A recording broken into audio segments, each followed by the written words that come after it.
ভাবছো? নিজের বর ভালোবাসে না, অন্যের বর খুব তোমাকে ভালোবাসবে। বলো বলো, অন্য ছেলে এসে তোমাকে খুব ভালোবাসবে? বলো। ভুল ভুল ধারণা। তোমাকে লোভ দেখাবে, তোমাকে এটা বলবে, ওটা বলবে, সেটা বলবে, তোমার বরের নামে বদনামি করবে, করে তোমাকে কাছে নিয়ে নেবে, বুঝলে? তারপরে সময় সুযোগ বুঝে তোমার কাছ থেকে সব নিয়ে চলে যাবে। কি করে বলো? একটা কথা শোনো, তুমি সবসময় হয়তো ভাবছো কি তোমার বর দুনিয়ার সবচেয়ে খারাপ, তোমার বর দুনিয়ার সবচেয়ে খারাপ, ও এটা করে না, ও এটা করে না, ও আমাকে টাইম দেয় না, ও আমাকে ভালোবাসে না, ও আমাকে কোথাও ঘুরতে নিয়ে যায় না, ও আমাকে খেতে দেয় না। এটাই তো, সেজন্য তো তুমি ভাবো যে আমরা অন্য কারোর সাথেই করব। কিন্তু আসল কথা কি জানো? তুমি যেটা ভাবছো না, তোমার বর তোমাকে টাইম দিচ্ছে না, তোমাকে ভালোভাবে আদর করছে না, তোমাকে ভালোভাবে খেতে দিচ্ছে না, সেটা কিন্তু যার সাথে যাচ্ছ সেও সেরকম। কেন বলো?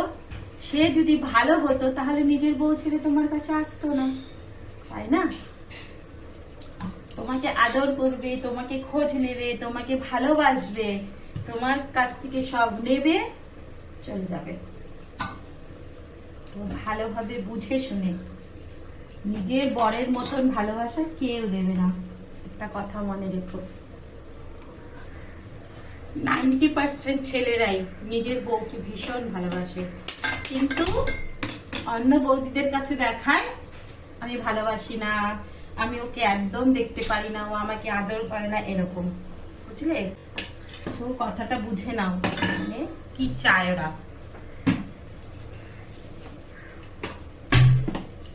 অন্যদেরকে ভালোবাসার আগে, নিজের বরের নামে খারাপ বলার আগে 10 বার ভেবে বলবে। সে হয়তো তোমার কাছে এসছে কিছু নিতে, নেওয়া হয়ে যাবে, তখন তোমাকে বলবে তুমি তো নিজের বরের নামেই এত খারাপ কথা বলো, তাহলে তুমি কি করে আবার ভালো হও? তোমাকে খারাপ বলবে। কি বলবে জানো? তুমি ভালো না, ও আমার বিয়ে করাবো, ওকে ছেড়ে কি তোমার কাছে আসবো নাকি? যতদিন তোমার কাছ থেকে কিছু না নেবে ততদিন তোমার কাছে থাকবে, ততদিন তোমাকে অনেক গল্প করবে, তোমাকে টাইম দেবে, তোমাকে খাওয়াবে, তোমাকে জিনিসপত্র দেবে, তোমার সাথে অনেক ভালোভাবে থাকবে। কিন্তু যখন দেখবে যে সব পাওয়া হয়ে গেছে, তুমি তাকে ছেড়ে আর থাকতে পারছো না, তখন ফুট করে সরে যাবে, বুঝলে? তো কারোর সাথে যাওয়ার আগে ভাববে, 10 বার ভাববে, 25 বার ভাববে। এখন অনেকের হয়তো দেখো সত্যি সত্যি নিজের বরেরা ভালো থাকে না, বা নিজের বরেরা সবসময় মারামারি করছে, এই করছে, সেটা আলাদা কথা। তাহলে ডিভোর্স দিয়ে দাও, দিয়ে অন্য কাউকে বিয়ে করো, সেটা আলাদা কথা। কিন্তু এদিকে বরের সাথেও থাকছো, অন্যদের সাথেও করছো, কোনোদিন সেটা ভালো হয় না।